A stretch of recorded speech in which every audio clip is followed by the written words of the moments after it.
الشيطان الرجيم.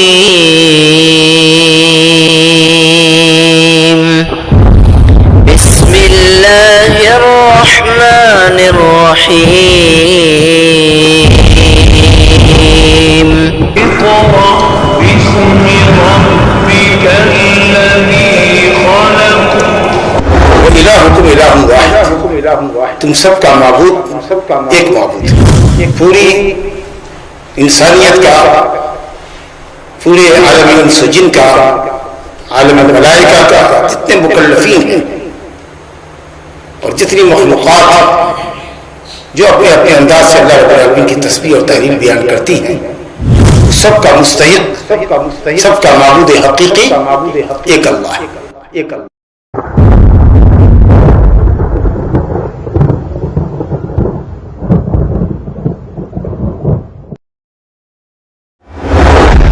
کلمہ توحید کے یہ دو ارکان ہے، لا الہ الا اللہ. صرف لا الہ یہ توحید نہیں ہے، صرف الا اللہ یہ توحید نہیں ہے، جب تک کہ آپ لا الہ الا اللہ ایک ساتھ رکھیں.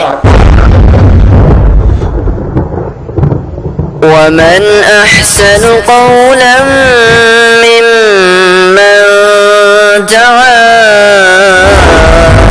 إلى الله وعمل صالحا وقال إنني من المسلمين.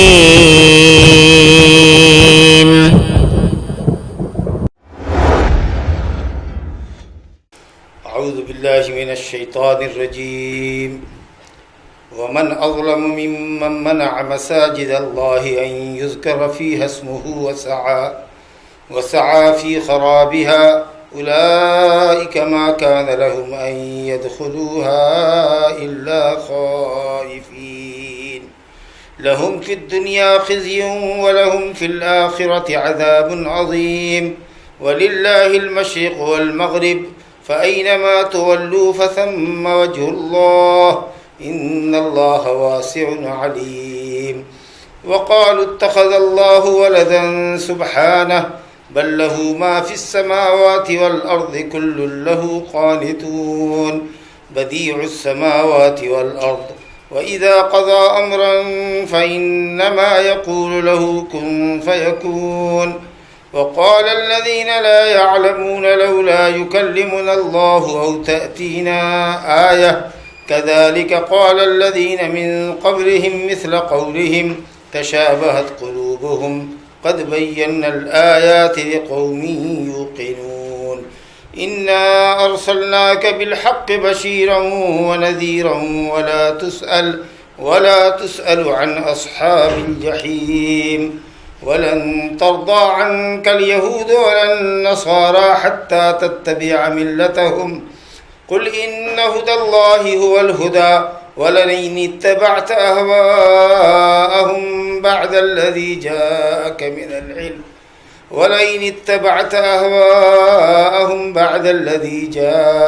من العلم ما لك من الله من ولي ولا نصير. الذين آتيناهم الكتاب يتلونه حق تلاوته أولئك يؤمنون به ومن يكفر به فأولئك هم الخاسرون. الحمد للہ رب العالمین. ابھی آپ کے سامنے سورہ بقرہ سے آیت نمبر 114 سے لے کر 121 تک، 14 سے لے کر 121 تک کل 8 آیتیں پڑھی گئی ہیں. اللہ رب العالمین کا ارشاد ہے وَمَنْ أَظْلَمُ مِمَّنْ مَنَعَ مَسَاجِدَ اللَّهِ أَنْ يُذْكَرَ فِيهَا اسْمُهُ وَسَعَى فِي خَرَابِهَا. اس شخص سے بڑا ظالم کون ہو سکتا ہے؟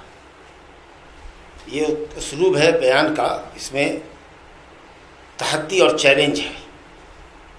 یہ بھی کہہ سکتا تھا کہ سب سے بڑا ظالم وہ ہے، لیکن یہ نہ کہہ کر کے رب العالمین نے فرمایا اس سے بڑا ظالم کون ہو سکتا ہے، یعنی کوئی بھی نہیں. اس معنی کے اندر تھوڑی شدت ہے، چیلنج. اس سے بڑا ظالم کون ہو سکتا ہے، یعنی کوئی بھی نہیں. لا احد اظلم من منہ، اس سے بڑا کوئی ظالم ہو ہی نہیں سکتا. کس سے؟ ممن منع مساجد اللہ ان یذکر فیہا اسمہ، اس شخص سے بڑا ظالم کوئی ہو ہی نہیں سکتا ہے جو اللہ کی مسجدوں میں اللہ کا ذکر کرنے سے لوگوں کو روکے. ممن منع مساجد اللہ ان یذکر فیہا اسمہ، جو لوگوں کو اللہ کی مسجدوں سے روک دے اس بات سے کہ وہ ان مسجدوں میں اللہ کا ذکر کریں. وسعی فی خرابہا، اور دوسری زیادتی ان کی یہ ہے کہ وہ مسجد کو برباد کرنے پر تلے ہوئے ہوتے ہیں اور انتہائی درجہ اپنی محنت اور کوشش صرف کرتے ہیں کہ مسجد کو برباد کر دیں، مسجد کو ڈھا دیں. یہ آیت جیسا کہ اس کا مفہوم بتا رہا ہے اور شان نزول ائمہ مفسرین نے بتایا ہے کہ صلح حدیبیہ کے موقع پر مشرکین مکہ نے نبی صلی اللہ علیہ وسلم کو اور آپ کے ساتھ 1400 صحابہ کرام کو حرم میں داخل ہونے سے روک دیا تھا، طواف اور سعی کرنے سے. عمرے کے ارادے سے آپ پہنچے تھے، حالانکہ وہ خود مشرک تھے. ان کو زیب نہیں دیتا ہے کہ وہ مسجد میں داخل ہوں. شرک کرنے والے ان کو اللہ کے عذاب سے ڈرنا چاہیے. ایک مفہوم تو یہ ہے کہ خود وہ مشرک تھے، ان کو اللہ کے عذاب سے ڈرتے ہوئے مسجد میں داخل ہونا چاہیے تھا. چاہے جائے کہ ایمان والوں کو اور اللہ کا ذکر کرنے والوں کو انہوں نے مسجد سے روک دیا. دوسرا مفہوم یہ ہے کہ صاحب مومن جب مسجد پر قابض ہو جائے، مشرکین کے تسلط سے مسجد آزاد ہو جائے، تو پھر مشرکین کو اس میں داخلے کی اجازت نہ دو. چنانچہ ایسے ہی ہوا جب اللہ تعالیٰ نے مکہ فتح کر دیا اور اس کے بعد نبی صلی اللہ علیہ وسلم کے حج کا موقع تھا، تو اس سے پہلے سن 9 ہجری میں نبی صلی اللہ علیہ وسلم نے حضرت ابوبکر صدیق کی سرکردگی میں جو حج کا قافلہ بھیجا اور اس کے بعد حضرت علی رضی اللہ عنہ کو روانہ کیا، جس کی تفصیل سورہ توبہ میں آئی ہے 30 آیت دے کر کے سورہ توبہ کی. تو اس کے اندر صاف اعلان ہو گیا کہ انما المشرکون نجس فلا یقربوا المسجد الحرام بعد عامہم ھذا، مشرکین نجس ہیں، ناپاک ہیں، وہ اس سال کے بعد یعنی سن 9 ہجری کے بعد کعبہ میں داخل نہیں ہو سکتے. تو جس نے بھی اللہ کی مسجد سے اللہ کا ذکر کرنے سے کسی کو روکا، مراد کفار قریش ہوں یا نصارہ ہوں جنہوں نے عبادت کرنے سے بیت المقدس میں مسلمانوں کو روکا، یا آج کے یہود ہوں جو مسلمانوں کو بیت المقدس میں عبادت کرنے سے روکتے ہیں، یا ہم میں کا کوئی بھی شخص کسی مسجد کا متولی اور ذمہ دار ہو جو اللہ کی مسجد میں اللہ کا ذکر کرنے سے اور نماز قائم کرنے سے، تلاوت کرنے سے، درس قرآن اور حدیث دینے سے لوگوں کو روکتا ہو، اللہ فرماتا ہے کہ اس سے بڑا ظالم کوئی نہیں ہو سکتا. یہ مسجد تو بنائی ہی گئی ہے اللہ کے ذکر کے لیے، نماز کے لیے، تلاوت کے لیے، ذکر و اذکار کے لیے، درس قرآن و حدیث کے لیے، اور تم اس کام سے لوگوں کو روکتے ہو. اس سے بڑا ظلم اور کیا ہو سکتا. اور پھر ستم بالا ہے ستم یہ کہ مسجدوں کی تخریب کاری میں لگے ہوئے. تخریب کاری 2 طرح کی ہوتی ہے، ایک ظاہری اور ایک باطنی. ظاہری تخریب کاری یہ کہ پھوڑا چلا دیا، مسجد کو توڑ پھوڑ دیا، مسجد میں بم بلاسٹ کر دیا. آپ سنتے رہتے ہیں نا، فلاں مسجد میں بم بلاسٹ ہو گیا. جی، اگروادیوں نے جا کر کے مسجد میں بم ڈال دیا، شیعوں نے سنیوں کی مسجد میں ڈال دیا. تو کبھی یہ خبر آتی ہے کہ سنیوں نے شیعوں کی مسجد میں ڈال دیا. تو لوگ اغیار تانا دیتے کہ ان کی مسجدوں تک کے اندر بمباری ہوتی ہے. تو اللہ کہتا ہے اس سے بڑا ظالم کون ہوگا جو مسجد کی تخریب کاری میں پوری توانائی صرف کرتا ہے. یہ ہوا ظاہری تخریب. آ گئے آپ مسجد کی دیواروں کو گندا کرنا شروع کر دیا، گندے پاؤں سے آ گئے اور کیچڑ لگا کر کے مسجد کے مسلوں کو داغدار کرنا شروع کر دیا، قرآن مجید کے نسخوں کو پھاڑنا شروع کر دیا. پاگل ہو گئے ہو کیا؟ یہ سب تخریب کاری ہے مسجد کی. جہاں پایا گندگی لگا دیا مسجد میں، وضو خانے کو صاف ستھرا نہیں رکھا، سب تخریب کاری میں داخل. اور دوسری تخریب کاری ہے کہ مسجد تو بہت اچھی بنا دی آپ نے، لیکن نمازیوں سے اس کو خالی کر دیا. نمازی نہیں آ رہے ہیں. آپ لوگوں نے شوق میں مسجد بنا لی لیکن اس میں نمازی نہیں ہے. ویران کر دیا مسجد کو. نماز پڑھے بھاگے، رکتے نہیں ہیں تلاوت کے لیے. کوئی کہتا ہے درس قرآن ہے، بھائی درس حدیث سے بیٹھ جاؤ، نہیں بیٹھتے.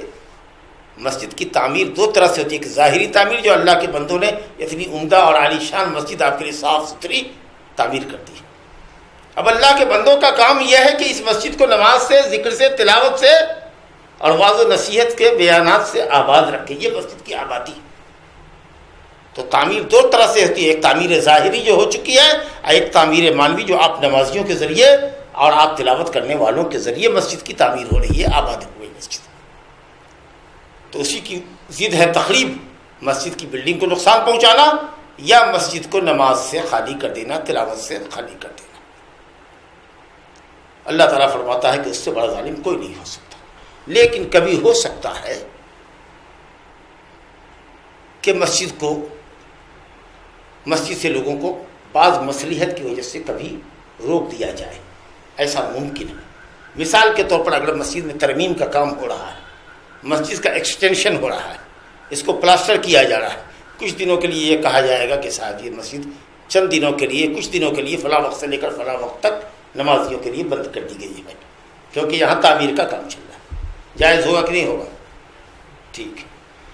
اسی طریقے سے دوائر حکومیہ، حکومتی دفتروں کے اندر جہاں وزراء گورنران نماز پڑھتے ہیں، ان کی آفسوں کے اندر ایک مسجد ہے، عام لوگوں کے لیے وہ مسجد نہیں ہے۔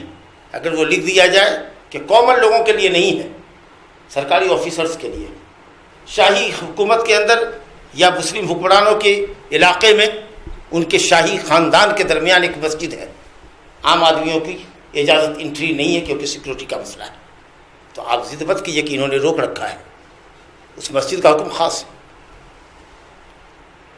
جی اسی طریقے سے اگر کوئی فتنہ گر مسجد میں آتا ہے، معلوم ہے کہ چند نوجوان ہیں جو ہمیشہ فتنے کی باتیں کرتے ہیں، غلط خیالات اور غلط نظریات اور غلط عقائد لوگ بچوں کے دلوں دماغ میں بٹھاتے ہیں، یہ اگر مسجد کی انتظامیہ کو معلوم ہے تو ایسے لوگوں کے اوپر پابندی لگنی چاہیے کہ آپ ہماری مسجد میں نہیں آ سکتے، آپ فتنہ گر ہیں۔ مسجد اتحاد اور اتفاق کی جگہ ہے، فتنے کی پلاننگ کرنے کے لیے، غنڈہ گردی کرنے کے لیے آپ مسجد کو چنتے ہیں۔ ہماری مسجد پر کل گورنمنٹ تالا لگا دے گی، چلیے نکلیے۔ اسی طریقہ سے مسجد کیوں بنائی جاتی ہے؟ صرف اللہ کا ذکر کرنے کے لیے، ایذکر فیہ اسمہ، اللہ کے نام کا ذکر کرنے کے لیے مسجد بنائی جاتی ہے۔ کوئی آئے یہاں پر بدعت کا کام کرنے لگے، کوئی آئے یہاں پر شرک کا کام کرنے لگے، اس کو بھی روک دیا جائے گا۔ اگر بات نہیں آئے گا مسجد تمہاری نہیں، چلو۔ وَأَنَّ الْمَسَاجِدَ لِلَّهِ فَلَا تَدْعُوا مَعَ اللَّهِ أَحَدًا، مسجد اللہ کے لیے بنائی جاتی ہے، وہاں غیر اللہ کا ذکر کرو گے، غیر اللہ کو یاد کرو گے، غیر اللہ کی عبادت کرو گے، بدعت کا کام کرو گے، مسجد اس کے لیے نہیں بنائی جاتی ہے، چلو نکلو۔ تو یہ سب صورتیں ہوتی ہیں جس میں مسجد سے لوگوں کو مصلحتاً روکا جا سکتا ہے، لیکن اگر یہ سب مصلحت نہیں ہے اور مسجد آپ نے بنائی ہے اللہ کے لیے اور لوگوں کی عبادت کے لیے، تو اب آپ کو اس میں کسی کو روکنے کا حق نہیں ہے، بشرطے کہ وہ اللہ کے ذکر کے لیے مسجد میں آتا ہے، تلاوت کرنے کے لیے آتا ہے، وظیفہ کرنے کے لیے آتا ہے اور چلا جاتا ہے۔ اور یاد رکھیے، جس نے بھی مسجد کو خراب کرنے کی کوشش کی، اللہ نے اس کو برباد کر دیا، اور اس کو آپ تاریخ کے حوالے سے سمجھتے ہیں۔ اصحاب فیل کا واقعہ آپ کے سامنے موجود ہے کہ کس طرح سے ابرہہ کے لشکر کو اللہ رب العالمین نے کھائے ہوئے بھوسے کے مانند بنا دیا، بھوسا جس کو جانور کھائے، چبائے، جگالی کرے، پیٹ میں رکھے اور گوبر کی شکل میں، لید کی شکل میں باہر نکال دے، اس طریقہ سے کنکڑی ان کے اوپر پڑی، ہر آدمی کے نام کی کنکڑی ان کے نام سے گری، اور وہ سب کے سب ملیا میٹ ہو گئے، ان کا ہاتھ ہی تک مر گیا ایک کنکڑی، چھوٹی سی کنکڑی لگنے سے۔ اور جن لوگوں نے بھی مسجد سے لوگوں کو روکا، وہ سب ذلیل اور رسوا ہو کر کے وہاں سے خود نکالے گئے۔ خود ان مشرکین پر جنہوں نے مسلمانوں کو مکہ سے روکا، ان کو رسوا کر کے نکال دیا گیا، کہا خبردار مسجد حرام میں دکھنے نہیں چاہیے، تم حدود حرم کے اندر تم کو دکھنا نہیں مانگتے ہیں، ہاں اگر مسلمان ہو گئے وہ آ جاؤ، لیکن نہیں ہے تو اس سال کے بعد کوئی مشرک داخل نہیں ہو سکتا۔ بخت نصر حکمراں جنہوں نے مسلمانوں کو بیت المقدس سے روکا، اللہ تعالیٰ نے اس کی حکومت کو ختم کر دیا، اور یہود کی بھی حکومت ختم ہوگی، اور انشاءاللہ تعالیٰ مسلمان اپنی مسجدوں پر، بیت المقدس پر جو نبی کی بنائی ہوئی مسجد ہے، مسلمان انشاءاللہ تعالیٰ اس پر قابض ہوں گے اور ان کی نماز ہوگی وہاں انشاءاللہ تعالیٰ۔ تو اللہ تعالیٰ فرماتا ہے کہ اس سے بڑا ظالم کوئی نہیں ہو سکتا ہے جو مسجد سے اللہ کے بندوں کو روکے اللہ کا ذکر کرنے سے۔ ان یذکر اسمہ، اللہ کا نام ذکر کرنا ہے، اللہ کا نام. اللہ کے نام میں سے کہیں ہوا ہے؟ ہوا کہیں پڑھا ہے؟ اللہ تعالیٰ کے 99 نام آپ نے کہیں پڑھے ہوں گے، یا اس سے زیادہ بھی نام پڑھا ہوگا. ہوا کہیں پڑھا ہے؟ ہوا بنے وہ نہیں. ذکر ہمیشہ ہوتا ہے اللہ کے نام کا. اللہ اکبر، سبحان اللہ، لا الہ الا اللہ، الحمدللہ. جی یہ ہے ذکر. لیکن صوفیوں کے یہاں سب سے بڑا ذکر ہے کیا؟ ہو یعنی ہوا، وہ کہتے ہیں کہ ہم اللہ کو دیکھ رہے ہیں، اس لیے ہم وہ کر رہے ہیں. زیادہ لمبا جملہ نہیں ہم بولتے، ہو کرتے ہیں، ہم دیکھ رہے ہوتے ہیں. جی اللہ کہتا ہے کہ مسجد میں ذکر کرو اللہ کے نام کا. یہ نام کا نہیں ذکر کرتے ہیں، ضمیر استعمال کرتے ہیں. ضمیر ہی یعنی ہو مطلب وہ اور اس پر ناچنے بھی لگتے ہیں، ڈانس بھی کرتے ہیں، مسجد کے اندر رقص کرتے ہیں. وہ ان کے یہاں وظیفہ ہے، ناک سے آواز نکالنا، ٹانگ اٹھا کر کے وظیفہ پڑھنا. یہ سب صوفیوں کے یہاں ہے. انتہائی احمقانہ حرکتیں. جو بھی سنجیدہ مسلمان ہے، صحیح دماغ مسلمان ہے، اللہ تعالیٰ کے نام ہیں، ان ناموں کے ذریعے اللہ کو پکارو. لا الہ الا اللہ کو افضل الذکر کہا گیا، توحید کا کلمہ کہ اللہ کے سوا کوئی معبود برحق نہیں ہے. ہر مسلمان پڑھا لکھا اور جاہل پڑھ سکتا ہے لا الہ الا اللہ. اس سے اچھا کوئی وظیفہ نہیں ہے. پڑھو لا الہ الا اللہ، کثرت سے پڑھو. سبحان اللہ، الحمدللہ، اللہ اکبر، لا حول ولا قوت الا باللہ. اور اس طریقے کے جو اذکار ہیں ان کی ذکر ہونا چاہیے. اگر ہو کرنے والا کوئی مل جائے، کان پکڑ کے اس کو مسجد سے باہر کر دو. مسجد میں بیٹھ کر کے کنکری لے کے چھلا لے کر کے بیٹھ جائے تسبیح کرنے کے لیے، کان پکڑ کے اس کو اٹھاؤ. منع کرو اگر نہیں مانتا تو. حضرت عبداللہ بن مسعود نے ایسے ہی لوگوں کو دیکھا، کوفہ کی مسجد میں بیٹھا ہوا ہے گول لگا کر کے، اور دیکھا کہ سب کے ہاتھ میں کنکریاں ہیں اور ایک مولوی بیٹھا ہوا تھا. کہو سبحان اللہ، تو سب سبحان اللہ کرے. سبحان اللہ، ایک کنکری نکال دیا. الحمدللہ، پھر الحمدللہ ایک کنکری نکال دیا. کیا کر رہے ہو تم لوگ؟ کیوں ضلالت کا دروازہ کھول رہے ہو؟ ابھی صحابہ کرام وافر مقدار میں ہیں، کثیر تعداد میں ہیں. نبی صلی اللہ علیہ وسلم نے جو کپڑے پہنے تھے وہ بھی پھٹے نہیں ہوں گے، جن برتنوں میں کھایا تھا وہ بھی ٹوٹے نہیں ہوں گے. تم کیا ہی ظلم اور زیادتی کر رہے ہو؟ اسلام میں تم نے بدعت پیدا کر دی. یہ سب کوئی طریقہ ہے؟ انہوں نے کہا کہ اے ابو عبد الرحمن، عبداللہ بن مسعود کی کوئی نیت ہے، ہم تو خیر کے ارادے سے بیٹھے تھے، ہمیں نہیں معلوم تھا کہ یہ کام غلط ہے. کہا خیر کا ارادہ کرنے سے نہیں ہوتا ہے، خیر دلیل ہونی چاہیے سنت کی. جو وظیفہ کا تمہارے طریقہ ہے اس پر نبی کی طریقے سے دلیل دو کہ کیا نبی صلی اللہ علیہ وسلم نے، خلفائے راشدین نے وظیفے کا وہ طریقہ اختیار کیا ہے. اگر نہیں کیا ہے تو وہ طریقہ مت اختیار کرو. ہر چند کے تمہارے وظائف اچھے ہیں، کوئی شرکیہ کلمہ نہیں ہے، لیکن تمہارے وظیفہ کرنے کا جو طریقہ ہے وہ طریقہ اس کو بدعت بنا رہا ہے. روزہ رکھنا ہے، روزہ رکھنا ہے، تم نے کہا نہیں ہم دھوپ میں کھڑے کھڑے روزہ رکھیں گے. کوئی بات ہوئی؟ بدعت کر رہے ہو تم. اللہ تعالیٰ اپنے نفس کو تمہارے عذاب دینے سے بے نیاز ہے. اللہ نے کہا حج کرو، تم کہتے نہیں ہم پیدل جائیں گے حج کرنے کے لیے. کہیں کوئی سا اپنے آپ پر ظلم کرتے تم. طریقے سے غلطی ہوتی ہے.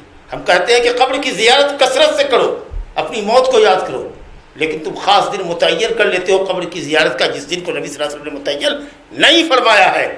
قبر کی زیارت مسنون ہے، لیکن آپ کا اس متعین دن کے اندر جانا یہ عمل بدعت ہے. آپ کون ہوتے ہیں وقت اور جگہ متعین کرنے والے؟ بہرحال تو یہاں کہا یہ جا رہا ہے کہ اللہ کا نام لو، اللہ کے نام کے ساتھ ذکر ہونا چاہیے. ہوا یا ہو یہ ذکر نہیں ہے. وسعى في خرابها، اور مسجد کو برباد کرنے پر لگے ہوئے ہیں. اولئک ما كان لهم يتقون، ان لوگوں کو تو ڈر کے داخل ہونا چاہیے تھا. لهم في الدنيا خزي ولهم في الآخرة عذاب عظيم. ایسے لوگوں کے لیے جو ظلم اور زیادتی کرتے ہیں بندوں پر، مسجد میں داخل ہونے سے روک دیا، یا کسی بندے کو گالی دے دی، یا مار بیٹھے، ظلم اور زیادتی کیا، اس کی دو سزا ہوتی ہے. ایک سزا تو دنیا میں ہوتی ہے، ظالم کو اللہ تعالیٰ دنیا میں ذلیل کرتا ہے، اس کو سزا دیتا ہے تاکہ مظلوم کے دل کو ٹھنڈک پہنچے. دیکھو اس ظالم نے ہم کو ظلم کیا تھا، آج پڑا نہیں اس پر، آج جوتا لگ گیا نا اس کو، تو مظلوم کو تشفی اور تسلی ہوتی ہے. اس کے لیے اللہ تعالیٰ ظالم کو دنیا میں سزا دیتا ہے اور اس کے ظلم کی بھرپور سزا اس کو آخرت میں دے گا.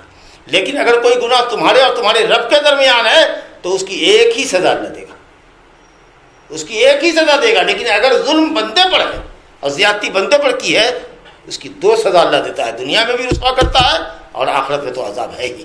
کہا اولئک لہم خزی فی الدنیا، جن لوگوں نے اللہ کے بندوں کو مسجد سے روکا ان کے لیے دنیا میں بھی ذلت و رسوائی ہے اور آخرت میں تو عذاب عظیم ہے ہی. دیکھا نا دونوں جگہ عذاب ہوا نا، کیونکہ انہوں نے اللہ کے بندوں کو روکا. اللہ وَلِلَّهِ الْمَشْرِقُ وَالْمَغْرِبُ فَأَيْنَمَا تُوَلُّوا فَثَمَّ وَجْهُ اللَّهِ إِنَّ اللَّهَ وَاسِعٌ عَلِيمٌ. اب دیکھیے اللہ ہی کے لیے مشرق ہے اور اللہ ہی کے لیے مغرب ہے. مشرق اور مغرب، مشرق جہاں سے سورج نکلتا ہے، شروق مانے طلوع، اب مغرب غروب سے جہاں ڈوبتا ہے. مشرق اور مغرب کا ذکر کیا گیا کیوں؟ اس لیے کہ بڑی نشانی اللہ رب العالمین کی مشرق میں ہوتی ہے، یعنی سورج نکلتا ہے، اور مغرب میں وہ ڈوبتا ہے، شمال و جنوب کے مقابلے میں. پھر یہ بھی ہے کہ دنیا لمبی زیادہ ہے، مشرق سے مغرب تک دنیا لمبی بہت ہے، لیکن شمال سے لے کر جنوب تک کی دنیا چھوٹی ہے. ادھر شمال میں بھی اور جنوب میں بھی سمندر ہے، لیکن آبادی دور تک مشرق میں ملے گی. جاپان چلے جائیے، ایک دم چلے جائیے اندلس اور اسپین اور اس کے آگے تک چلے جائیے، اور اس کی مساحت کو ناپیے تو کئی گنا زیادہ ہوگا اتر اور دکن کے مقابلے.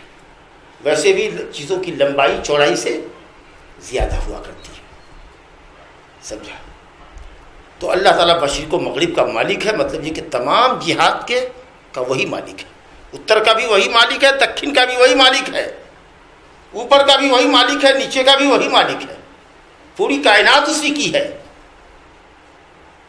تو یہاں اللہ نے کہا مشرق اور مغرب. اب ہمارا درس تو الحمدللہ یہاں کئی سالوں سے ہوا، 10 سال سے زیادہ کچھ مدت ہوئی. سب آپ لوگوں کو معلوم ہوگا، یہ سوال بھی میں نے کیا تھا کہ کہیں پر اللہ نے کہا مشرق اور مغرب اللہ کا ہے، اور کہیں پر اللہ نے کہا رب المشرقین و رب المغربین. اللہ تعالیٰ دو مشرق کا رب ہے، دو مغرب کا رب ہے. یہاں ایک مشرق واحد ہے، مفرد ہے، ایک مشرق ایک مغرب. وہاں دو مشرق دو مغرب. کہا فلا اقسم برب المشارق والمغارب، مشرقوں کا رب ہے اور مغربوں کا رب ہے. تو کیسے آیتوں میں جمع کریں گے، تصدیق دیں گے؟ کوئی کہے گا تمہارے یہاں مشرق ہے تو کہیں مشرقین ہے تو کہیں مشارق ہے، کہے گا الحمدللہ کچھ کہیں اختلاف نہیں ہے. سائنسی دور ہے، سمجھ لینا بہت آسان ہے. مشرق بولے تو پورا مشرق، یہ جو ہے نا یہ پوری مسجد کی دیوار اگر مان لو کہ پوری دنیا ہے اتر دکن کی، یہ پورا مشرق ہے جی. لیکن جاڑے اور گرمی میں سورج ایک جہت سے نکلتا ہے. جاڑے میں بالکل پورب اتر کونے دکن کونے سے نکلتا ہے، گرمی میں پورب اور دکن کونے سے نکلتا ہے، اتر کونے سے نکلتا ہے. ایک شمال کی طرف سے نکلتا ہے، ایک جنوب کی طرف سے نکلتا ہے. دو سیزن میں، جاڑے کے سیزن میں وہ دکن سے نکلے گا اور جاڑے اتر سے، پورب اور دکن، اور گرمی میں پورب اور اتر کونے سے نکلتا ہے. اس لیے دیکھتے ہیں ڈوبتا ہے کبھی اس کونے پہ کبھی اس کونے پہ، سمجھا؟ اور 360 دنوں کے اندر، 365 دنوں کے اندر ہر روز وہ تھوڑا یہاں آتا ہے، پھر ادھر سے ایسا آتا رہتا ہے. ہر روز وہ تھوڑا اپنا پلیس چینج کرتا ہے، سمجھا کہ نہیں؟ تو ماشاءاللہ جہاں مشرق استعمال کیا گیا وہ پورا سائڈ، مشرق کے سائڈ کو مشرق کہا گیا. جاڑے اور گرمیوں میں مشرق سے طلوع اور مغرب میں غروب کے دو مقامات ہوتے ہیں، اس لیے مشرقین و مغربین ہوئے. اور سال کے تمام دنوں میں تھوڑا وہ آگے بڑھتا ہے، مشرق کی جانب سے اتر کی جانب اور دکن کی جانب سے اتر کی جانب. اس اعتبار سے مشارق اور مغارب. اللہ تعالیٰ تمام جہتوں کا مالک ہے. جب اللہ کا حکم ہوا مسلمانوں نے بیت المقدس کی طرف رخ کر کے نماز پڑھی. بیت المقدس کو قبلہ بنایا نا مکی زندگی میں اور مدینے میں کوئی 16-18 مہینے میں، سمجھا؟ اور جب اللہ کا حکم ہوا پھر گئے لوگ کدھر؟ کعبۃ اللہ کی طرف. تو یمن والے اب استقبال کرتے ہیں کدھر؟ اتر کا. یمن والے استقبال کرتے ہیں، یمن اور اس کی جہت میں جو لوگ ہیں کعبہ ان کے دکن میں ہے، دکن اتر کا استقبال کرتے ہیں. نارتھ میں کعبہ ان کے اتر میں ہے، یہ دکن میں ہے تو اتر کے رخ کرتے ہیں. اور شام والے اور مدینہ والے اور اس طرف کے جتنے لوگ ہیں وہ دکن کا، ساؤتھ کا استقبال کرتے ہیں. اور ہم لوگ کعبہ سے پورب ہیں تو ہم پچھم کا استقبال کرتے ہیں. اور کعبہ سے جو پچھم دیش کے رہنے والے لوگ ہیں لندن امریکہ میں اور اسپین میں، وہ سب کے سب پورب کا استقبال کرتے ہیں. سمجھ لیں گے؟ تو تو اللہ تعالیٰ کہتا ہے وَلِلَّهِ الْمَشْرِقُ وَالْمَغْرِبُ، مشرق مغرب سب اللہ کا ہے، اتر دکن سب اللہ کا ہے۔ ایک مرکز اس نے متعین کر دیا ہے تمہارے لیے کعبہ کہ تمہاری نماز کا قبلہ وہ ہے، تو جدھر سے بھی تم متوجہ ہوگے وہ اللہ ہی کی جہت ہوگی۔ فَسَمَّ وَجْهُ اللَّهِ، یا اللہ ہی کا چہرہ اس طرف ہوگا، اللہ ہی کا چہرہ ہوگا۔ تو جب حکم ہوا بیت المقدس کی طرف، مسلمانوں نے بیت المقدس کی طرف رخ کر کے نماز پڑھا۔ جب حکم ہوا کعبہ ہو جاؤ، گھوم جاؤ، تمہارا کعبہ ہے، کعبہ ہو گیا۔ اب اس پر بیوقوف یہودیوں نے کھلی اڑائی مسلمانوں کی، اور بیوقوفوں نے کہا کہ ان کو کیا ہو گیا ہے کہ اب تک وہ ہمارے قبلے کی طرف رخ کر کے پڑھ رہے تھے اور اب یہ الٹ گئے، ریورس ہو گیا ان کا، جی اب اتر سے یہ دکن گھوم گئے، کیا ماجرا ہے؟ اللہ نے کہا کہ قُلْ لِلَّهِ الْمَشْرِقُ وَالْمَغْرِبُ یہدی من یشاء الی صراط مستقیم، اللہ جس طرف چاہے بندے کو پھیر دے، ہر سمت اسی کا ہے۔ اور آج بھی یہ حکم ہے کہ ہم بھی اتر دکن پچھم پورب کر سکتے ہیں۔ مان لیجئے کہ فلائٹ جا رہی ہے اتر کو اور آپ کی نماز کا وقت جا رہا ہے، ظہر اثر آپ نے جمع کرنے کی کوشش کی اور 11 بجے 12 بجے فلائٹ پر چڑھے، ظہر کا وقت ہوا نہیں تھا اور اثر کا وقت بھی جا رہا ہے، سورج ڈوبنے کو ہے اور جا رہی ہے فلائٹ اتر، سواری اپنے بس کی نہیں ہے، ابھی چلتی رہے گی گھنٹہ 2 گھنٹہ، مغرب کے بعد ظہر اثر کی نماز کو اکٹھا کرنا نہیں ہے، جمع بین الصلاتین ظہر اثر ہوگی ایک ساتھ ظہر کے وقت میں یا ظہر ہوگی اثر کے وقت میں، تو اپن دکن اتر جا رہے ہیں، اتر ہی بیٹھے بیٹھے سیٹ پر نماز پڑھ لیں گے۔ فَسَمَّ وَجْهُ اللَّهِ، ادھر ہی اللہ کا چہرہ ہے جس کا ہم رخ کر رہے ہیں۔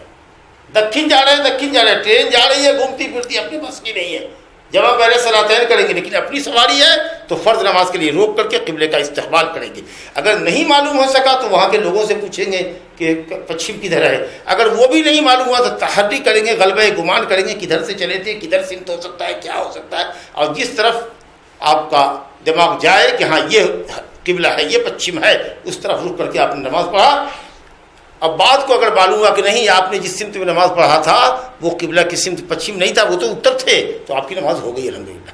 اور ماشاءاللہ آج بھی اگر آپ اپنی سواری پر ہیں اور جا رہے ہیں دکن کو، جا رہے ہیں اتر کو، اور آپ کو تہجد کی عادت ہے اور رکنا نہیں چاہتے ہیں، سفر جاری رکھنا چاہتے ہیں، فجر کی نماز کہیں پڑھنے کا ارادہ ہے اور نکلے ہیں مڈ نائٹ میں، آپ ڈرائیور آپ کا گاڑی چلا رہا ہے ماشاءاللہ پچھلی سیٹ کے اوپر، آپ اتر کو گھوم کر کے تہجد پڑھ رہے ہیں، گاڑی سے جا رہے ہیں سنت کے لیے، جس طرف سواری جاتی تھی نبی صلی اللہ علیہ وسلم کی سواری پر بیٹھے ہوئے ہیں اونٹ کے اوپر، اور جس طرف سواری آپ کی جا رہی ہے آپ کے سمت سفر کی طرف، اسی رخ پہ نماز پڑھ رہے ہیں۔ یہ اللہ کے فضل سے آج بھی یہ حکم ہے سنتوں کے لیے، لیکن فرض کے لیے آپ کی اپنی سواری ہے تو اترنا پڑے گا اور قبلے کا استقبال کرنا پڑے گا، الا یہ کہ آپ کے ہینڈ کی سواری نہ ہو اور نماز جمع بین الصلاتین کی صورت میں بھی قضا ہو رہی ہو، تو جس رخ پہ سواری جا رہی ہے جو آپ کے بس کی نہیں ہے اسی طرف آپ رخ کریں گے۔ فَسَمَّ وَجْهُ اللَّهِ، اسی طرف اللہ کا چہرہ ہوگا۔ تو یہ اللہ کے لیے وجہ ثابت ہوا، اللہ کے لیے وجہ ہے، حدیث قرآن میں آیا، اور یہ حدیث بھی ہے کہ جب آدمی نماز پڑھتا ہے تو اللہ تعالیٰ اس کی طرف اپنے چہرے سے متوجہ ہوتا ہے، تو اللہ کے لیے چہرہ ہے، لیکن مثال اس کے لیے نہیں دی جا سکتی ہے۔ لیس کمثلہ شیء وہو السمیع البصیر، وہو السمیع البصیر۔ کہا فَسَمَّ وَجْهُ اللَّهِ، اسی طرف اللہ کا چہرہ ہے۔ ان اللہ واسع علیم، اللہ بہت واسع ہے، بہت وسیع الرحمت ہے، وسیع القدرت ہے اور علیم ہے، ہر چیز کا جاننے والا ہے۔ اب یہ مشرکین کا عقیدہ دیکھیے، یہود و نصارہ کا عقیدہ دیکھیے۔ وقالوا اتخذ اللہ ولدا، ان لوگوں نے کہا کہ اللہ نے اولاد بنایا، اولاد اللہ نے اولاد اپنے لیے بنائی ہے۔ یہ کس نے کہا؟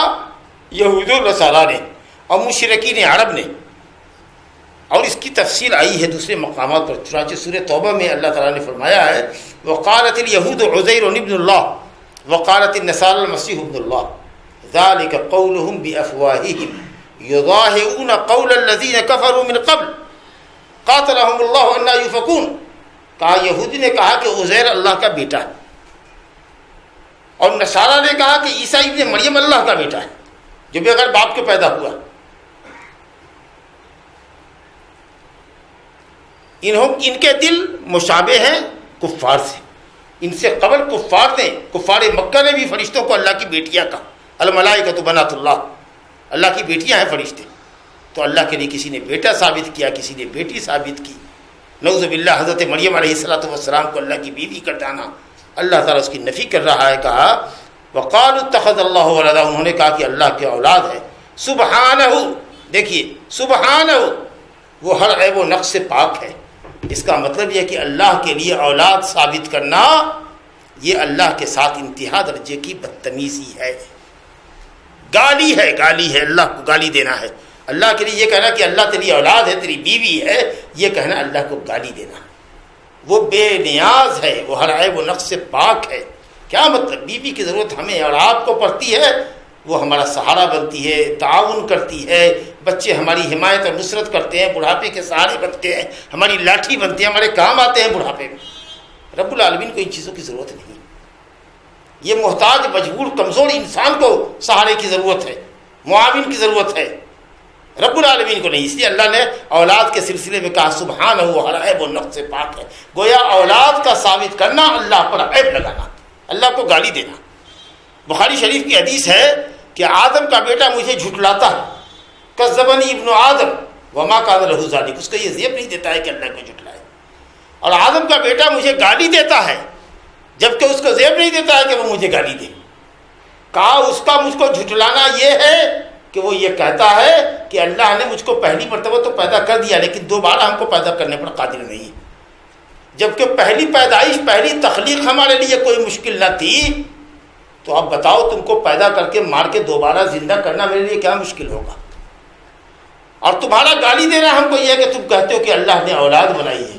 مجھ کو اولاد کی کیا ضرورت ہے؟ میں تو غنی حمید ہوں، ساری کائنات تو میری ملکیت میں، سب تو میرے غلام ہیں۔ تو کہا سبحانہ، ایک جواب تو یہ ہو گیا، دیکھیے کتنا عمدہ جواب ہو رہا ہے، سبحانہ، اللہ تعالیٰ ہر عیب و نقص سے پاک ہے۔ گویا اولاد کا اللہ کے لیے ثابت کرنا نقص ہے۔ ہم چونکہ ناقص انسان ہیں، ناقص مخلوق ہے، کمزور ہیں، اس لیے ہم کو اولاد کی ضرورت ہے، اللہ تعالیٰ کو اولاد کی ضرورت نہیں ہے۔ ایک جواب تو یہ دیا اللہ پاک نے۔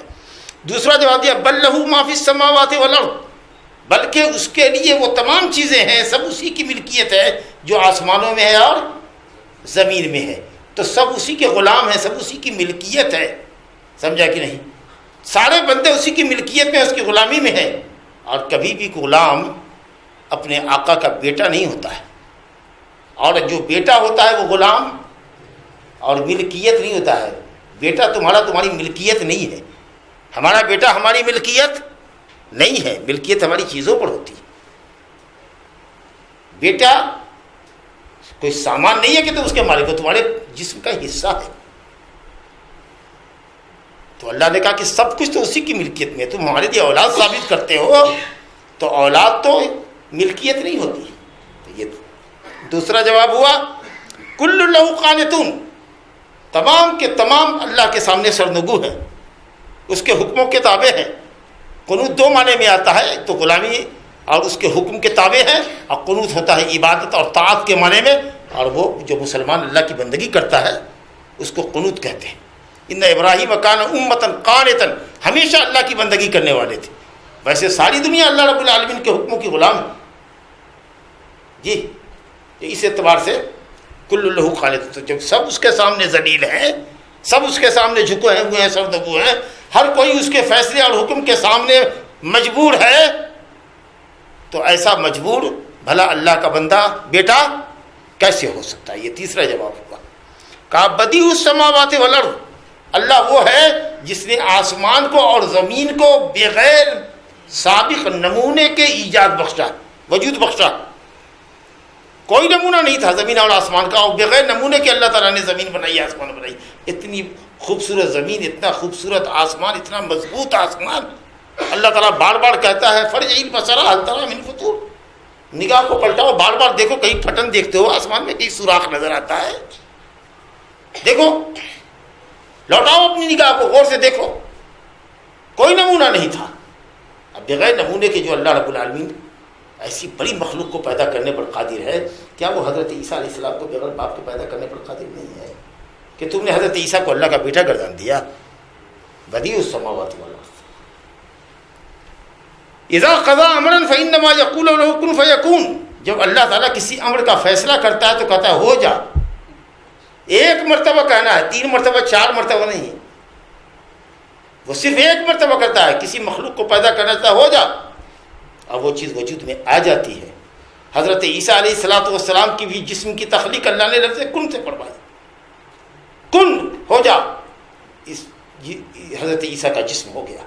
اور ایک روح جو اللہ نے پیدا کر کے سول رکھا تھا، حضرت عیسیٰ کی پاکیزہ روح، حضرت جبریل سے کہا لے جا کر کے اس کو پھونک دو، اس سے روح بن گئی، جسم اور روح کا مجموعہ ہو گیا، جسم بن گیا لفظ کن سے، اور روح جو رکھی ہوئی تھی اس روح کو اللہ نے پھکوا دیا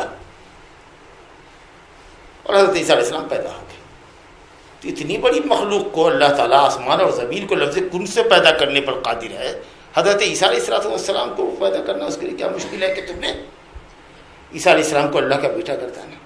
تو اتنے سارے دلائل کے ساتھ اللہ رب العالمین نے اپنے سے اولاد کی نفی کی ہے کہ اللہ کے لیے کوئی اولاد نہیں ہے۔ اللہ فرماتا کہ ابن آدم مجھے گالی دیتا ہے، میرے لیے بیٹا ثابت کرتا ہے، حالانکہ لم الد ولم اولد، نہ میں نے کسی کو جنا ہے نہ میں کسی سے جنا گیا ہوں، میں بے جان نطفے میں روح ڈالتا ہوں، میں انسان کی تخلیق کرتا ہوں، لیکن وہ کسی کا باپ نہیں ہے، اللہ اس کا کوئی باپ ہے، لم یلد، نہ وہ کسی سے جنا ہے، ولم یولد، اللہ اس سے کوئی جنا گیا، ولم یکن لہ کفوا احد، اس کا کوئی ہمسر اور برابر نہیں۔ یہ ہے اللہ کی شان۔ اس کے بعد مشرکین نے کہا وقال الذین لا يعلمون لولا يكلمنا اللہ تأتینا آیہ، جو لوگ بے علم ہیں، اس طرح کا مطالبہ کرنے والے بے علم لوگ ہوتے ہیں جو کہتے ہیں کہ اللہ ہم سے بات کیوں نہیں کرتا، یا جو آیت جو معجزہ ہم مانگتے ہیں وہ معجزہ کیوں نہیں اتارتا۔ مکہ والے کہتے تھے ہم آپ سے تو مطالبہ کرتے ہیں نا کہ مکے کے پہاڑوں کو ریپلیس کر دیجیے، ہم آپ سے کہتے ہیں کہ مکے کی سنگلاخ زمین کے اندر چشمہ جاری کر دیجیے، ہم یہ کہتے ہیں کہ آپ کے کھجور انگور کے باغات ہونے چاہیے، ہم چاہتے ہیں کہ آپ کا گھر سونے کا ہونا چاہیے، آپ بنوا دو۔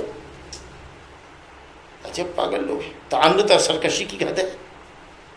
ہدایت پانے کے لیے جو معجزہ تھا وہ کافی تھا، لیکن پرپوزل تم دے رہے ہو کہ ہم جو معجزہ مانگتے ہیں وہ دے دو،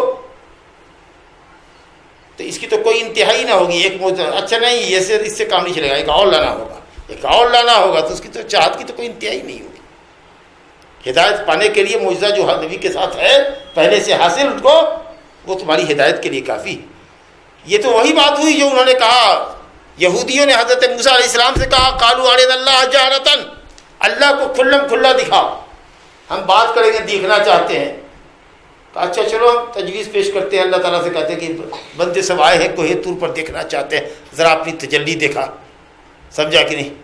ان کی بدتمیزی کے نتیجے میں ایسا زلزلہ اس پر آیا کہ سب کے سب بے ہوش ہو کے گر پڑے، سب مر گئے۔ اب حضرت موسیٰ علیہ السلام کی تو پریشانی بڑھی کہ قوم کو کیا جواب دیں گے کہ ان 70 کو لے گئے تھے پہاڑ پر مروا دیا، یہ اللہ اگر ان کو مارنا ہی تھا، ان بدماشوں کو جو اس طرح کی گستاخی کرنے والے تھے تو ادھر ہی مار دیتا نا۔ ہم بلا کر کے ادھر لے آئے ہیں پہاڑ پر کوہ طور پر، اب یہ یہاں مرے ہیں تو میری گردن ناپ لیں گے قوم کے لوگ کہ ہمارے 70 نوجوانوں کو کہاں مروا دیا، اللہ ان کو زندہ کر دے۔ کہا چلو زندہ کر دیتے، تمہارے سامنے سب کو زندہ کر دیتے۔ کہا کیا جی اب پھر اللہ تعالیٰ کو دیکھنا چاہو؟ کہا نہ کان پکڑتے، ابھی دیکھنا چاہتے۔ یہ سب مطالبہ کرتے ہیں اس طرح سے۔ کہا سیری لگاؤ ہمارے سامنے، ارے کہا اللہ تعالیٰ کہ سیری لگوا بھی دیں اور آسمان سے فرشتے کو اتار بھی دیں اور کتاب اترتا ہوا بھی دیکھ لیں گے، تب بھی کہیں گے انما سکرت ابصارنا، ہماری آنکھ پر جادو کر دیا گیا تھا اس لیے ہم کو ایسا فیل ہوا، حقیقت میں ایسا کچھ ہوا نہیں۔ تو سرکشی کرنے والے، اناد کرنے والے کی کوئی انتہا ہوتی ہے۔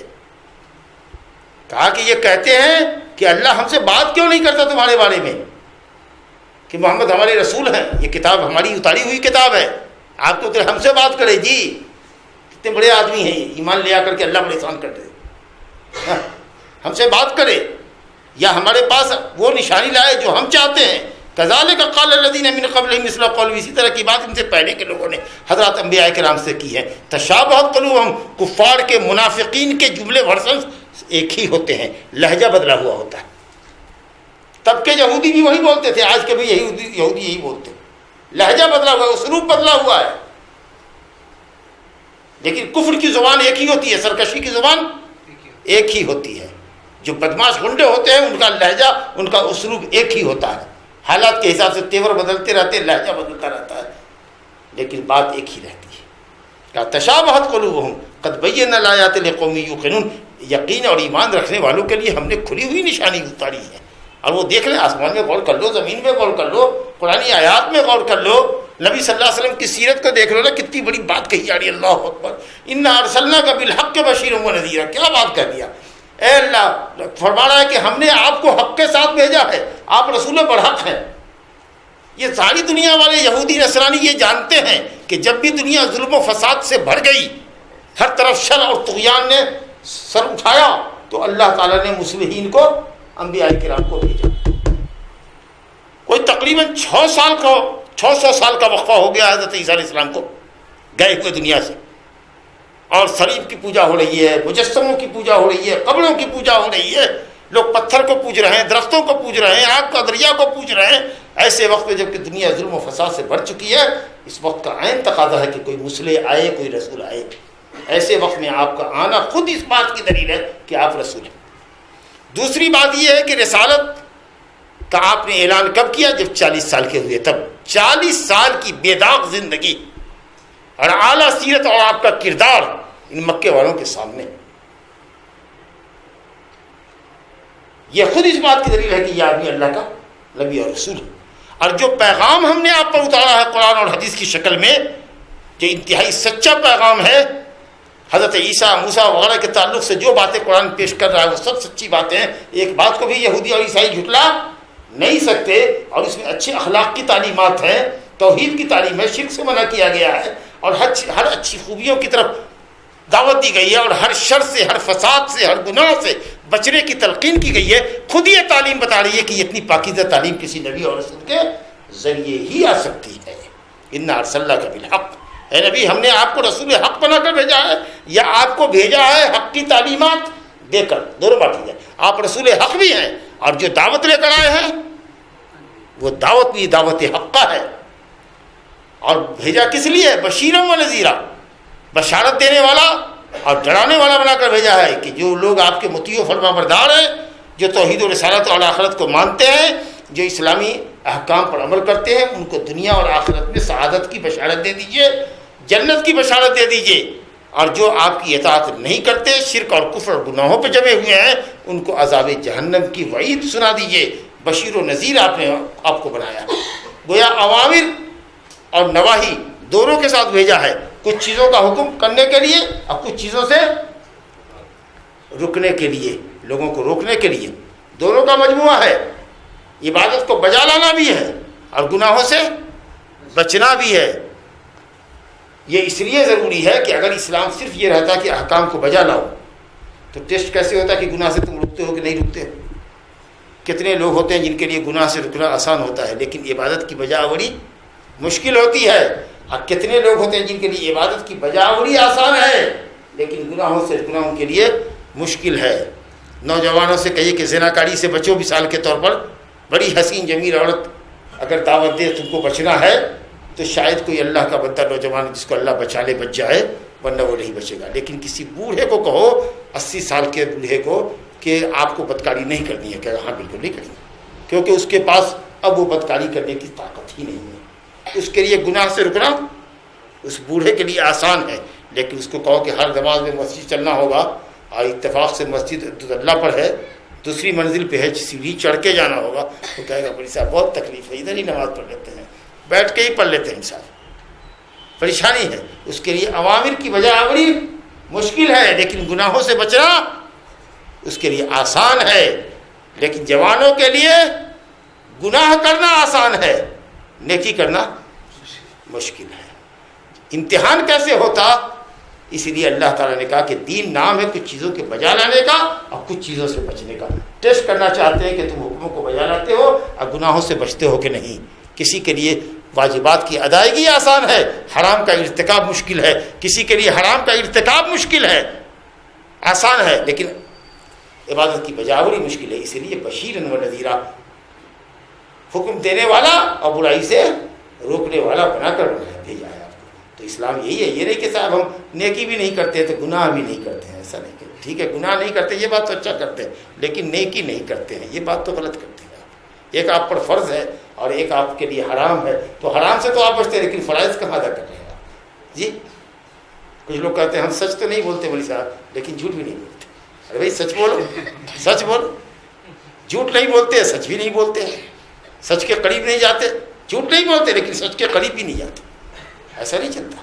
عوامر کی بجاوری اور منہیات منکرات سے رکنا، ان دونوں کے مجموعے کا نام اسلام ہے۔ یأمرون بالمعروف وینہون عن المنکر، انبیاء کا نام کا اور انبیاء کے متبعین کا وظیفہ ہے کہ وہ لوگوں کو بھلی باتوں کا حکم دے، آپ برائی سے روکیں۔ کہیں نماز پڑھنے کے لیے تو نماز پڑھنے کے لیے، اور یہ نہ کہیں کہ داڑھی رکھو، داڑھی کٹاتے ہو، یہ ناجائز کام ہے، حرام کام ہے داڑھی مڑوانا، یہ نہ کہیں، دونوں کہیں گے تم کو۔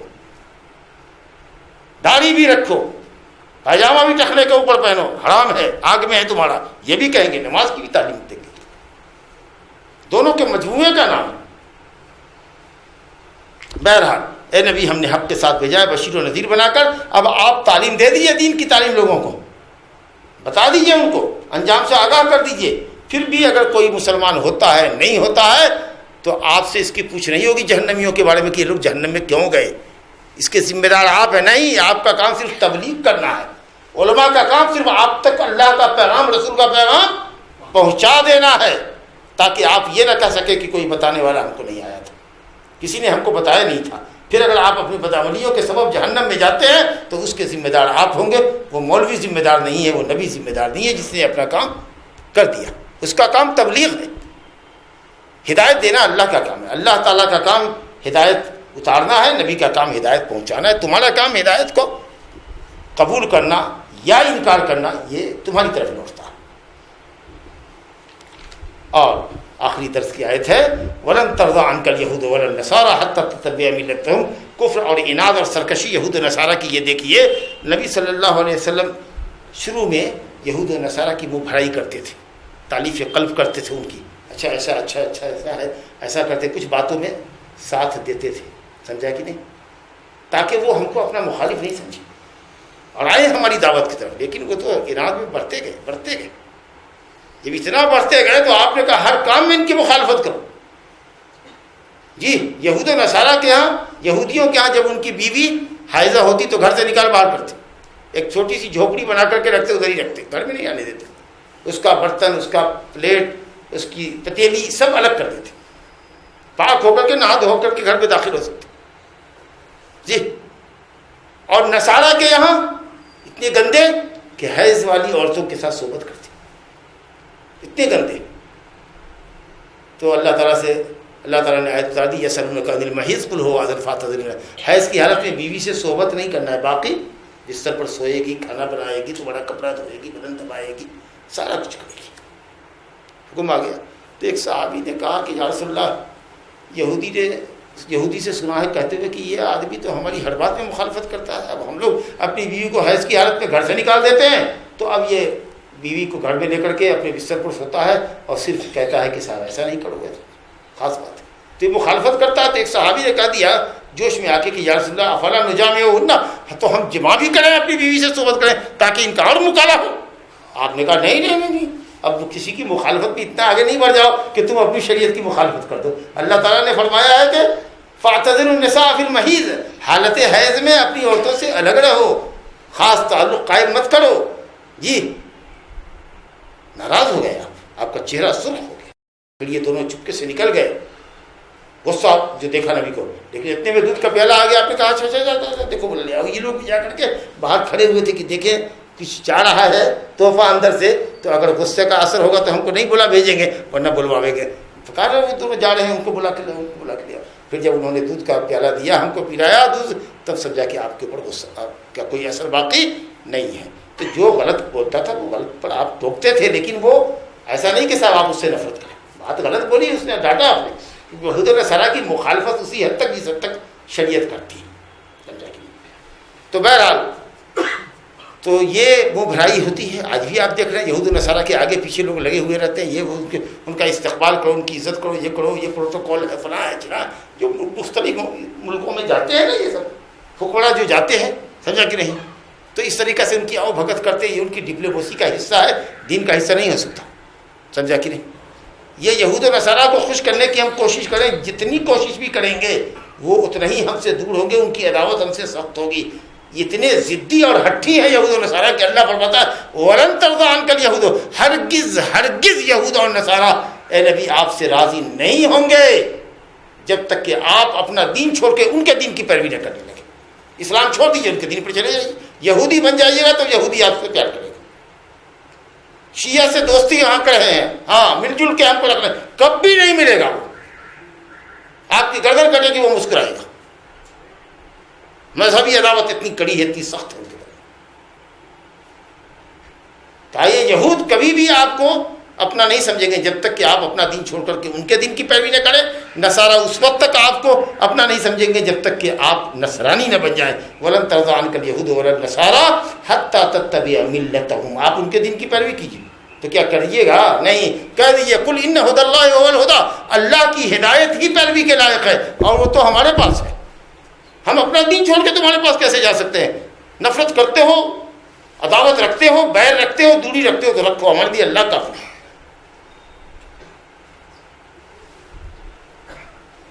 قُلْ إِنَّ هُدَى اللَّهِ هُوَ الْهُدَىٰ. آگے اللہ کہتا ہے وَلَئِنِ اتَّبَعْتَ أَهْوَاءَهُمْ. اگر آپ نے یہود و نصارہ کی خواہشات کی پیروی کی, خواہشات کی, کیونکہ یہود و نصارہ اب اپنے دین پر نہیں ہیں, وہ دین پر نہیں. اگر ہدایت پر ہوتے یہود و نصارہ, توریت اور انجیل پہ ہوتے, تو اللہ کی قسم یہودی عیسائی بن جاتے, کیونکہ حضرت عیسیٰ علیہ السلام کی بشارت وہاں موجود ہے. اور یہودی اور عیسائی سب مسلمان بن جاتے, کیونکہ توریت میں اور انجیل میں نبی صلی اللہ علیہ وسلم کی بشارت موجود ہے. تو اگر وہ اتباع ہدایت کی پیروی کرتے تو سب مسلمان ہو جاتے, کوئی یہودی نصرانی نہیں ہوتا, سب مسلمان ہو جاتے. لیکن انہوں نے ہدایت کی پیروی نہیں کی, ہوائے نفس کی, خواہشات نفس کی پیروی کی.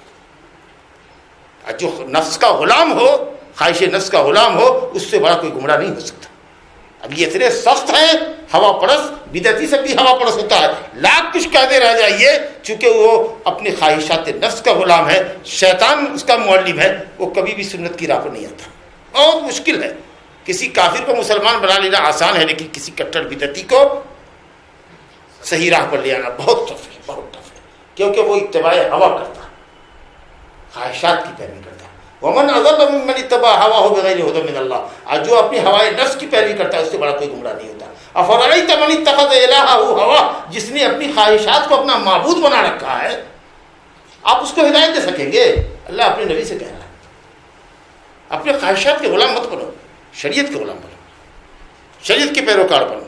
فرمایا گیا کہ آپ کہیے ان ہدی اللہ, اللہ کی ہدایت ہی ہدایت ہے, ہم نصرانیت اور یہودیت کو قبول نہیں کریں گے. اور اے نبی, اور نبی کو کہا کر کے ہم کو وارننگ دی جا رہی ہے کہ اگر ان یہود و نصارہ کے جھانسے میں آ گئے اور ان کی باتوں کو مان لیا آپ نے, بعد اس کے کہ آپ کے پاس علم آ چکا ہے کہ شریعت حق آپ کی ہے, ان کی شریعت منسوخ ہو چکی ہے, انہوں نے اپنی شریعت میں امینڈمنٹ کر دیا ہے, بدل دیا ہے, اب پھر بھی آپ ان کی شریعت کو لیتے, جیسے کہتے ہیں نا وحدت ادیان والے کہ کچھ عیسائیت سے لے لو, کچھ ہندو مت سے لے لو, کچھ بدھسٹ سے لے لو, کچھ عیسائیت سے لے لو, کچھ اسلام سے لے لو, سب ملا کر کے ایک ملٹی دین بنا دو جو سب کے لیے قابل قبول ہو. اللہ جی, ایک ہی بلڈنگ کے اندر گرجا گھر بھی ہو, مسجد بھی ہو, بت خانہ بھی ہو, تم بت خانے میں چلو, ہم تمہارے گرجا گھر میں چلتے. جی ایسا جمہوریت والا دین نہیں چاہیے مسلمانوں کو. اللہ کہتا ہے کہ اگر آپ ان کی خواہشات کی پیروی کریں گے, جو وہ یہ چاہتے ہیں, یا ان کی خواہشات یہ ہے کہ اس میں سے کچھ آیتوں کو حذف کر دو, یہ آیتیں بھاری گزر رہی ہیں جی, تو اگر آپ ایسا کر دیں گے اس علم کے بعد کہ یہ گمراہ ہیں اور حق آپ کے پاس ہے, تو اللہ تعالیٰ اپنے نبی کو وارننگ دے رہا ہے ما لک من اللہ من ولی ولا نصیر. تو اللہ رب العالمین کے عذاب سے آپ کو بچانے والا کوئی دوست آپ کا نہ ہوگا, کوئی مددگار نہ ہوگا. یہ وارننگ نبی کو دی جا رہی ہے, اور نبی کے حوالے سے آپ کی امت کو دی جا رہی ہے کہ اگر یہود و نصارہ کی باتوں کی پیروی کیا تو تمہاری آخرت بگڑ جائے گی. الذین آتیناہم الکتاب, لیکن جو کتاب کی واقعی تلاوت کرتے ہیں, الفاظ کی تلاوت کرتے ہیں, جمعہ کے خطبے میں کہا کہ تلاوت الفاظ کی کرتے ہیں, معانی کی تلاوت کرتے ہیں جو آپ ابھی سن رہے ہیں, اور پھر عمل کی تلاوت کرتے ہیں کہ اس کو عمل میں ڈھالتے ہیں, یہ لوگ آپ کی پیروی کرتے ہیں. کاش یہود و نصارہ اپنی کتابوں کو واقعی اگر پڑھے ہوتے, اور اس میں جو پیشین گوئیاں آپ کے صلی اللہ علیہ وسلم کے تعلق سے موجود ہیں, اگر اس کو سمجھے ہوئے ہوتے اور عمل میں لائے ہوئے ہوتے, تو وہ آپ کی پیروی کرتے. یہ ہر دھرم ہے جو پیروی نہیں کرتے ہیں. تو جن لوگوں کو بھی ہم نے کتاب دی, اگر وہ اپنی کتابوں کو صحیح پڑھتے, اہل اسلام اگر صحیح پڑھیں, الفاظ اور معانی کے ساتھ عمل کریں, یہود و نصارہ اپنی کتابوں کو صحیح طریقے سے پڑھتے, سب آپ کے اوپر ایمان لے آتے. اولئک یؤمنون بہ, تو وہ آپ پر ایمان لے آتے, اس کتاب پر ایمان لاتے. ومن یکفر بہ فاولئک هم الخاسرون, لیکن جو کوئی آپ کی رسالت اور نبوت کا انکار کرتا ہے, وہ اپنی عاقبت خراب کرتا ہے, وہ جہنم میں سے پرواہ نہیں کرنا چاہیے. اللہ سبحانہ و تعالی ہمیں اور آپ سب کو مرتے دم تک اسلامی ہدایت کے اوپر، اللہ اپنی ہدایت کے اوپر، قرآن اور سنت کے اوپر قائم رکھے، اور یہود و نصارہ اور مشرکین کی فتنوں سے اللہ تعالیٰ محفوظ رکھے، آمین۔ صلی اللہ علیہ وسلم محمد و علیہ وسلم۔